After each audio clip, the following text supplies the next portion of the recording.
Hi, welcome to another episode of Gearhead Man. I'm at home, as you can see in the background, and I am doing kind of a unboxing, or more in this case, an unbagging of a couple die-cast cars that I acquired today. All right, let's get started.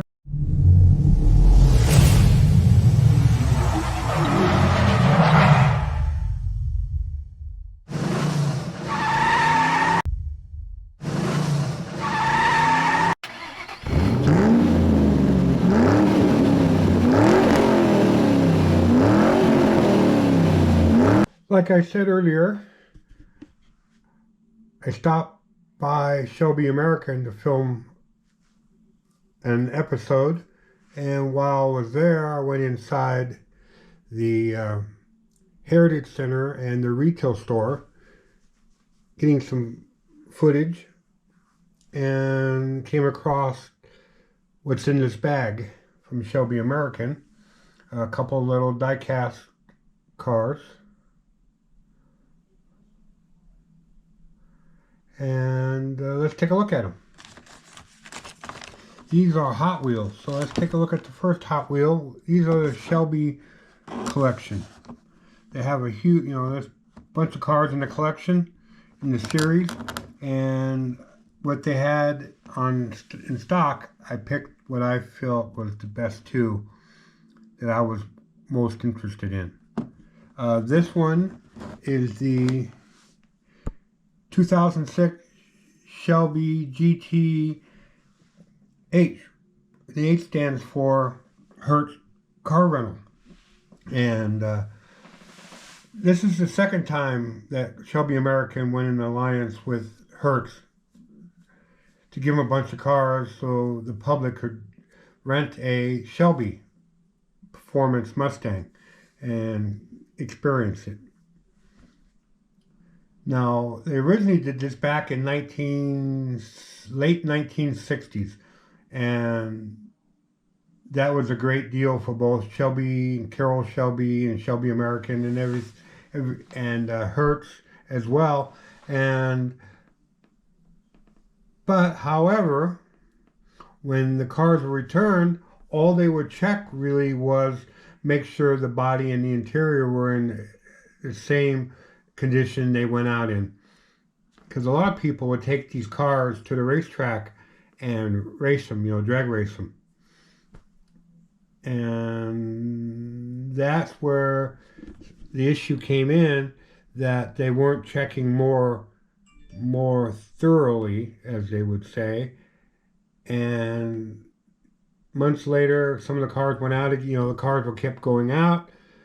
Finally, some folks mentioned that the performance wasn't at the standard they thought it should be. And when Hertz did some deeper inspection into the cars, they found out that the engines were swapped out.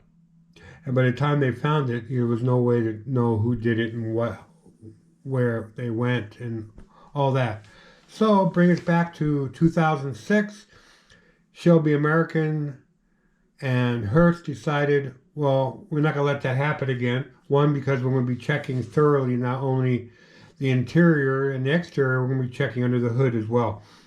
But to make it even harder for those who want to be thieves, they would only lease the cars to people from out of town. So if you want to rent a Shelby GTH in Los Angeles, you had to be from out of state, way out of the area. Same, all the other locations, you couldn't be a local and rent a car. And that would stop people from stealing the motors. And I really haven't heard if they had any more mishaps with engines. I doubt it, because they were checking for them. Checking, all the stuff they needed to check to ensure that it was the original motor back in the car. Still in the car. So that's one, that's why I got this one, because I have, I knew a lot of history of Carroll Shelby and Hertz. So I wanted, when I saw they had that one, I needed to get it. I really like to have, if there's a Matchbox Shelby collection of the original um, ones from the 60s. I would love to get that one as well. Now, this one is my other favorite Carroll Shelby car is the AC Cobra. And this is the 427 model. You know, a lot of Carroll Shelby used to say horsepower sells cars and torque wins races.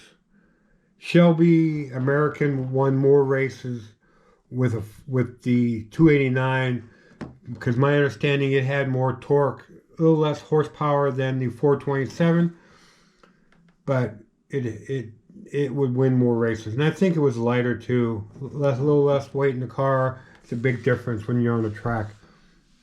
Even if it's only 4 or 5 pounds, or but any weight, less weight makes a difference. So if they have I'm going to do some more research.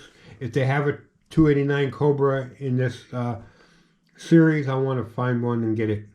I want to keep looking. That, and for a late 60s GTH for Shelby American. All right, that's my unbagging. I guess most people do unboxings, but these didn't come in a box. They came in a bag when I left Shelby American, so I'm doing an unbagging. Now, if you like this idea, go ahead and give us a like and give us a comment. If you'd like to see me do other unboxings or unbaggings, whatever case may be, I will, because I do collect die-cast cars. I have a few in my collection, mostly Mustangs right now, but I do have other manufacturers in my collection. I have from everything from 1/18th scale down to Matchbox and Hot Wheels. That brings an end of this episode. Thank you for watching. Thank you for being a subscriber. If you're not a subscriber, definitely hit that red subscribe button and give us a like, give us comments. I love subscribing. When I find a good channel, there's several that I follow in different genres, and if I like what the content they're doing, I'll subscribe. Even if I haven't yet made a determination if I want to keep following them, I'll join them. I'll subscribe. And I definitely always give likes when I'm watching other people's content. All right, thanks again, and we'll see you next episode. And I'll give you a teaser. It's going to be a car show. All right, thanks. See you next episode. Bye.